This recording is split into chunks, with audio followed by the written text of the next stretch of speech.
अस्सलाम वालेकुम, welcome to my channel. उम्मीद है कि आप सब खैरियत से होंगे। आज की वीडियो में जी आपको शामी कबाब की रेसिपी शेयर करने वाले हैं। हम बहुत ही इजी और बहुत ही मज़ेदार किस्म की शामी कबाब की रेसिपी शेयर करेंगे। लेकिन सबसे पहले अगर आपने चैनल को सब्सक्राइब नहीं किया तो काइंडली चैनल सब्सक्राइब कर दें।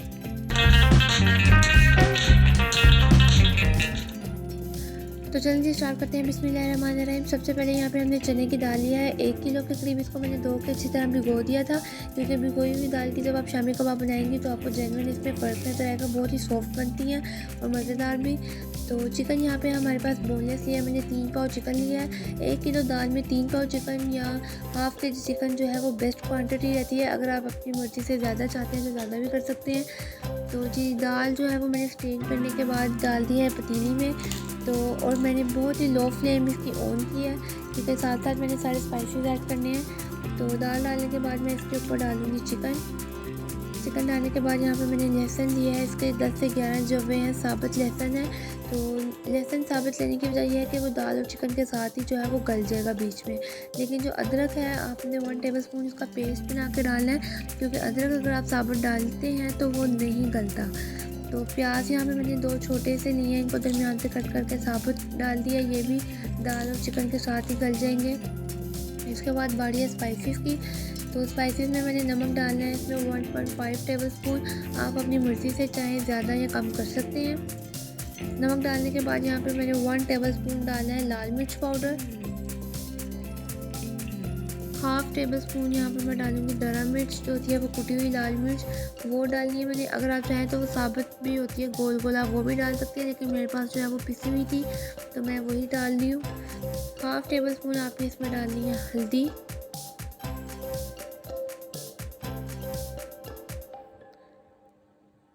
हल्दी डालने के बाद आपने इसमें डालना है 1/4 टीस्पून ज़ीरा पाउडर या साबुत भी आप डाल सकते हैं, आपकी अपनी चॉइस है। मेरे पास साबुत था तो मैंने वही डाल दिया है, क्योंकि साबुत मसालों की खुशबू अलहदा से होती है। यहाँ पे 1.5 टेबलस्पून जो है वो मैंने सूखा धनिया डाला है साबुत। अगर आप यहाँ पे ये सोच रहे हैं कि ये सारे मसाले कैसे बीच में होंगे, तो जब हम इसको चॉप करेंगे तो ये ऑलरेडी इसके साथ चॉप हो जाएंगे। 1 टीस्पून मैंने इसमें डाली है काली मिर्च पाउडर और हाफ़ टी स्पून मैंने इसमें थोड़ी सी दरा मिर्च और डाली है, मुझे कम लग रही थी। तो आप अपने टेस्ट के हिसाब से कम ज़्यादा कर सकते हैं। इसके बाद ही मैंने इसमें 1 गिलास जो है वो पानी का शामिल कर दिया है, क्योंकि 1 गिलास बहुत है इसमें पानी का, क्योंकि दाल जो हमने पहले से भिगो के रखी हुई थी तो जल्दी सॉफ्ट हो जाएगी दाल। इसके बाद 1 गिलास पानी डालने के बाद आपने इसको अच्छी तरह से ऊपर नीचे मिक्स कर लेना, ताकि जो मसाले हैं वो अच्छी तरह से दाल में मिक्स हो जाए इस तरह से। इसके बाद जी अब बारी आती है गरम मसालों की। गरम मसाले भी हम इसमें थोड़े से साबुत ऐड करेंगे, जिसमें 2 से 3 बड़ी इलायची है, 1 दालचीनी का टुकड़ा है और 2 से 3 लौंग है। ये गरम मसाले शामिल करने के बाद आपने इसको 15 से 20 मिनट के लिए जो है वो तेज़ आंच पर ढक देना है। तो 15 से 30 मिनट के बाद जब आपने इसका ढक्कन हटाएंगे तो ये कुछ इस शक्ल में होगा कि दाल जो है वो हमारी थोड़ी सी कसर रहती है। तो हमने इसमें कोई पानी नहीं ज़्यादा शामिल करना है, ये इसी पानी में जो है वो सॉफ्ट होगी। लेकिन थोड़ी सी इसमें अभी कसर है, थोड़ी सी हार्ड है। तो अब मैंने ढक्कन हटा दिया और फुल तेज़ आंच कर दिया, ताकि जो थोड़ा बहुत पानी इसमें रह गया वो इसी पानी में सॉफ्ट भी हो जाए और पानी भी बिल्कुल खुश्क हो जाए। तो यहाँ पे जी जैसा कि आपको नज़र आ रहा है पानी बिल्कुल खुश्क हो चुका है और दाल भी हमारी जो है वो सॉफ्ट हो चुकी है। अब हमने इसको ठंडा करना है रूम टेम्परेचर पे जो है।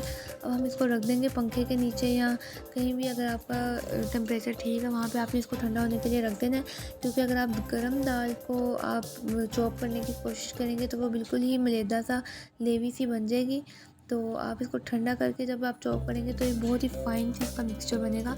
तो ये देखिए यहाँ पे जो है वो बिल्कुल ठंडी हो चुकी है दाल। और तो अब मैंने जो है इसमें से चिकन अलहदा कर लेना है, क्योंकि चिकन भी जब आप चॉपर में करते हैं तो वो बिल्कुल ही मैश हो जाता है, बिल्कुल ही उसकी जो नीशियाँ मुंह में नहीं आती। तो चॉप अगर आपने करना है तो चिकन अलहदा कर लेना है। और चॉप करने के बाद जो है थोड़ा सा जो मेरी दाल रह गई थी, मैंने ज़्यादा चॉपर नहीं चलाया, मैंने बिल्कुल हल्का सा मैश किया कि ज़्यादा वक्त ना ले। तो उसके बाद मैंने इसको जो है डंडे के साथ भी मैश करना है, क्योंकि चिकन की जो मैंने लिशियाँ कर ली थी उसका दाल में अच्छी तरह से मिक्स होना लाजमी है। तो जब मैं इसकी शामी कबाब बनाऊँगी तो ये बहुत ही मज़े का मुँह में जो है वो चिकन भी आएगा।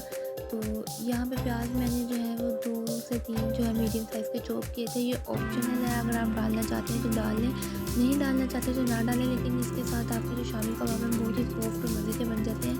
और इसके साथ ही मैं यहाँ पे एक जो है वो अंडा शामिल करूँगी फेंट के। तो ये दोनों चीज़ें जो है वो ऑप्शनल हैं, लेकिन अगर आप डाल लेंगे तो बहुत ही मज़े के आपके शामी कबाब बनेंगे। तो इसके बाद मैंने इसको अच्छी तरह हाथ से मिक्स कर लूँगी।